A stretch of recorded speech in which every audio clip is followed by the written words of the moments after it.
पूरा महाभारत बदले और विद्रोह की कहानियों से भरा पड़ा है।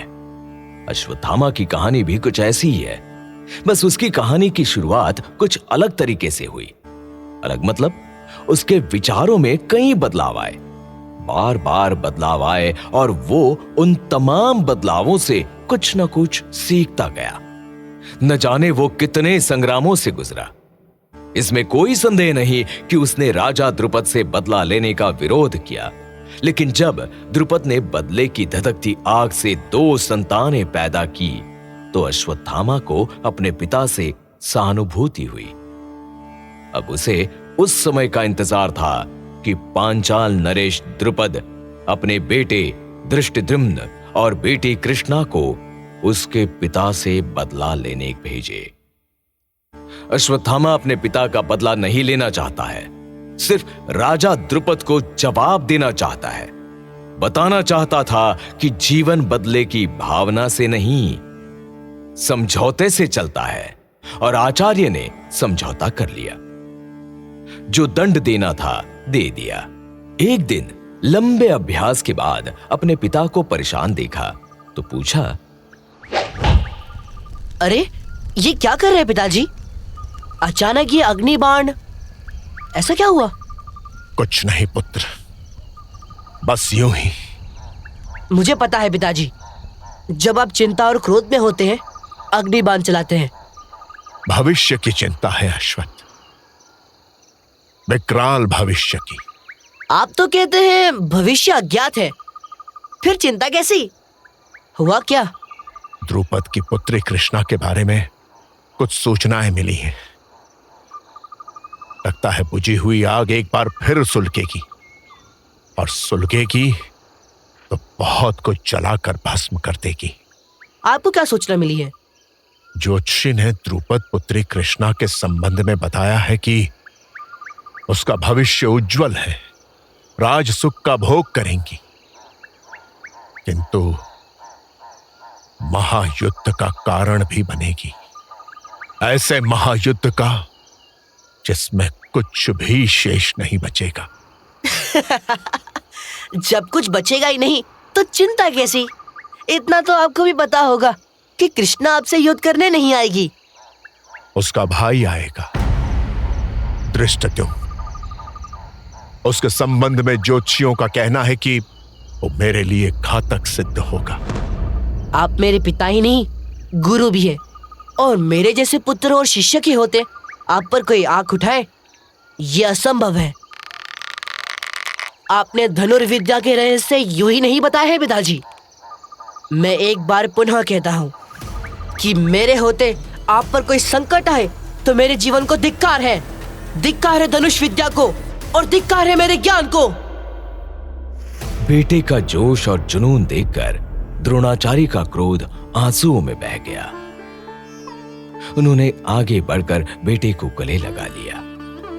द्रोण कभी डरे नहीं तो धृष्टद्युम्न से कैसे डर जाते? उन्हें तो बस अपने बेटे अश्वत्थामा का इम्तिहान लेना था, और उन्होंने लिया। बेटा सफल हुआ। पिता ने बड़े प्यार से बेटे के माथे पर हाथ फेरते हुए कहा, मुझे तुम पर विश्वास है पुत्र।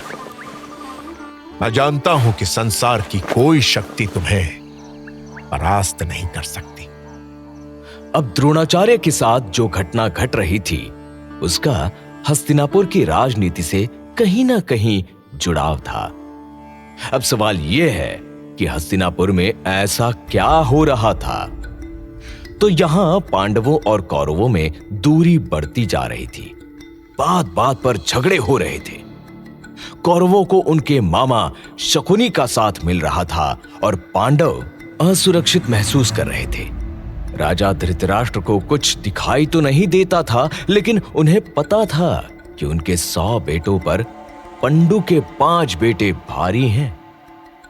इसीलिए वो दुर्योधन को भीम से ज्यादा ताकतवर साबित करने की कोशिश में लगे रहते थे। अक्सर पांडवों को दुर्योधन के रास्ते से हटाने की बातें सोचते हुए और उन्हें मारने की योजनाएं बनाते। दूसरी तरफ शकुनी दुर्योधन पर मानसिक दबाव डाल रहा था। हाँ, तू बड़ा संकोची है भांजे, मेरे पास एक की स्वरों को भी नहीं सुनता। मुझे कोई स्वर नहीं सुनना मतुल। आपके पासों का रहस्य तो आप ही जाने।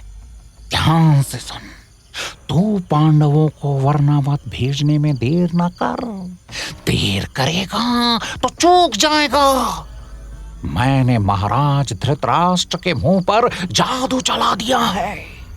तुम उनसे अपने मन की बात कह दो, वो तैयार हो जाएंगे और तुम्हारा काम बन जाएगा।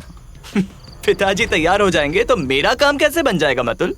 तुम ज्यादा समझने का प्रयास ना करो भांजे, बस इतना जान लो कि मैं तुम्हें हस्तिनापुर के राज सिंहासन पर देखना चाहता हूँ। तुम्हारा राज्याभिषेक देखना चाहता हूँ। और शकुनी मामा ने दुर्योधन को विनाश के रास्ते पर चलने के लिए तैयार कर लिया। महाराज धृतराष्ट्र ने भी दुर्योधन की बात समझी और पांडवों की कहानी खत्म करने की तैयारी में लग गए। अब इसके लिए एक ऐसे मोहरे की जरूरत थी जो बाजी पलट दे।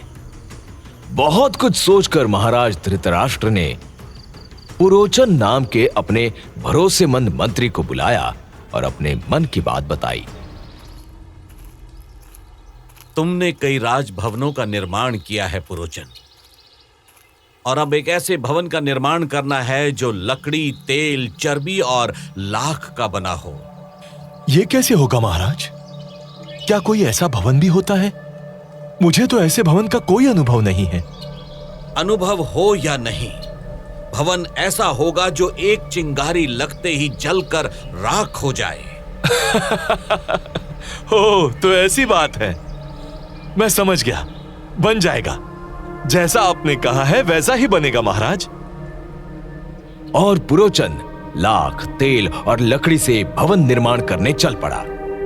महाराज धृतराष्ट्र ने अपनी अंधी आंखों से पांडवों को वर्णावत के भव्य महल का दृश्य पहले ही दिखा दिया था, और अब वर्णावत की शोभा देखने के लिए पांडव तैयार थे।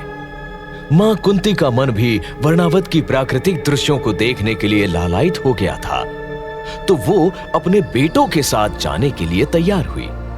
मामा शकुनी की सलाह से दुर्योधन ने पुरोचन को समझा दिया था कि पांडवों का ठहरने का इंतजाम उसी भवन में किया जाएगा और मौका पाकर उसमें आग लगा दी जाएगी। पुरोचन दुर्योधन का सारा खेल समझ गया था।